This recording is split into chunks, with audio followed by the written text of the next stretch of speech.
Welcome to today's edition of Business Talk on ABC5. I'm here with Anthony Reese, the Hyperbaric technician and safety director at the Imperial Valley Wound Center. And Anthony, we're in a very interesting looking room here. Can you tell me a little bit about what's behind us here? Yeah, well, what we have here is hyperbaric chambers. And basically what it is it comes from the idea of the dive tanks that they used in the Navy. In the Navy, they use compression tanks for divers that go down too deep and come up too fast, and the nitrogen doesn't get to level out inside their system. So they can get something called the bends. So that we tried to level out the nitrogen in the system when they start to get symptoms of this. The Navy would go ahead and compress their divers down to the depths that they were and raise them up slow enough so that the nitrogen can level out in their bodies.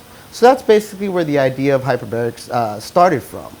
What we do here is with the same concept, but instead of using compressed air, we use 100% oxygen. And what this does, basically, it helps heal the wound faster. Compressed gases, the molecules will get smaller and double, which will help a red blood cell, which can carry up to 4 oxygen molecules, carry up to 8 or more. Not only that, we also get oxygen exchange in the plasma because the oxygen molecules are so small, which is closer to the wound, help producing more collagen, healing the wound in a faster rate. You see, well, right now we have a couple patients here. How long are their sessions? Each session is between 2 and 2.5 hours, depending on the order of the doctor for the diagnosis of each patient. We do dive for a couple of different things, so it all really depends. For the most part, our patients do dive at a 2.0 atmospheres, which is therapeutic of 90 minutes.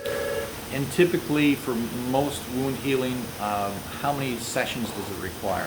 We start out with an order of 20 sessions, which is a complete order for 1 month. They come in Monday through Friday, 2 hours a day, constantly to do their oxygen treatments. And once their paratherapy is done, Saturdays and Sundays, they can relax. To put it in a nutshell, patients, I believe, feel very, very comfortable here and are consciously made to feel that way. And if you'll talk to any patient for any kind of problem, sooner or later that sort of quality of care and the people aspect of their medical treatment will come up. So I have been tremendously pleased with my experience here, and have in fact made several warm friends over the months that I have spent here. That's all for today's edition of Business Talk on ABC5.